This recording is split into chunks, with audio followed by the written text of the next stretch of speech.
Welcome! We're about to explore the practical wisdom in a really timeless classic, In Tune with the Infinite, by Ralph Waldo Trine.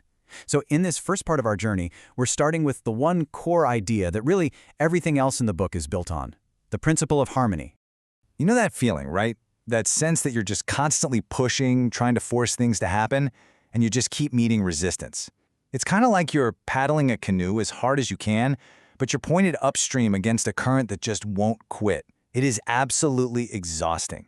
But what if all that struggle just isn't necessary? There's an idea, it's over a century old, that offers this powerful alternative.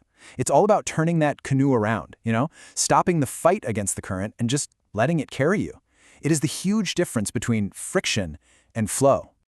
Okay, so this brings us to Trine's foundational principle. His argument was that everything in our life, our health, our success, our relationships, it doesn't just appear out of nowhere.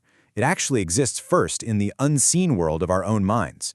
The cause of everything, it all begins with our inner state, with our thoughts and feelings, long before it ever shows up in the physical world. This is what he called being in tune. Now, this isn't some kind of abstract, mystical concept. Really, think of it as a practical state of alignment. It's about consciously bringing your inner world into harmony with the natural principles that govern life. And when you manage to do that, things they seem to work. And right here, the contrast becomes so clear. On one side, you've got life when it's out of tune. That's all friction, force, struggle, and discord. And on the other side, life when it's in tune, harmony, flow, ease, resonance. It's a really powerful question to ask yourself. Which side of this chart do you find yourself on most of the time? Trine had this great metaphor for this. Imagine the universe is this vast ocean, and you're just a single drop of water in it. Well, that drop isn't separate from the ocean, is it? It's made of the exact same stuff. And that's why harmony isn't something you go out and find. It's about recognizing that connection you already have. It has to be built from the inside out. So that leads us right into our next key idea here, flow over force. We're going to see why pushing so hard, trying to force outcomes, is not only exhausting, but honestly, it often just completely backfires. See, when we try to force things just through sheer willpower, we're basically working against the natural order of things. It's just like that canoe fighting the current again. Yeah, you might make a little bit of progress, but you're creating so much friction and wasting an incredible amount of energy. And eventually, it just leads to burnout. So the big shift in thinking is this. Real power doesn't come from pushing against the world. It comes from aligning with it. Trine called this the divine sequence, sort of the natural unfolding of events.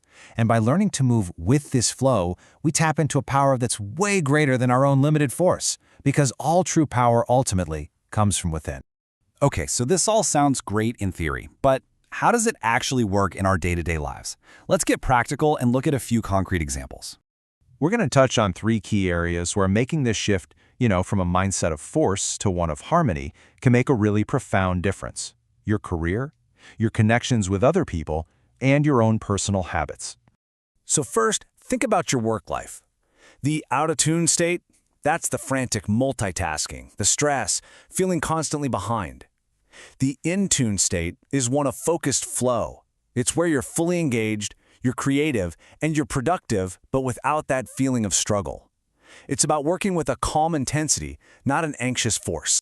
And what about in our relationships? Well, force often looks like trying to control other people, or always needing to win the argument, or demanding love. Trine argued that harmony is magnetic. By cultivating inner peace and compassion yourself, you become a source of harmony, and that just naturally neutralizes discord and attracts connection from others. And what about our habits?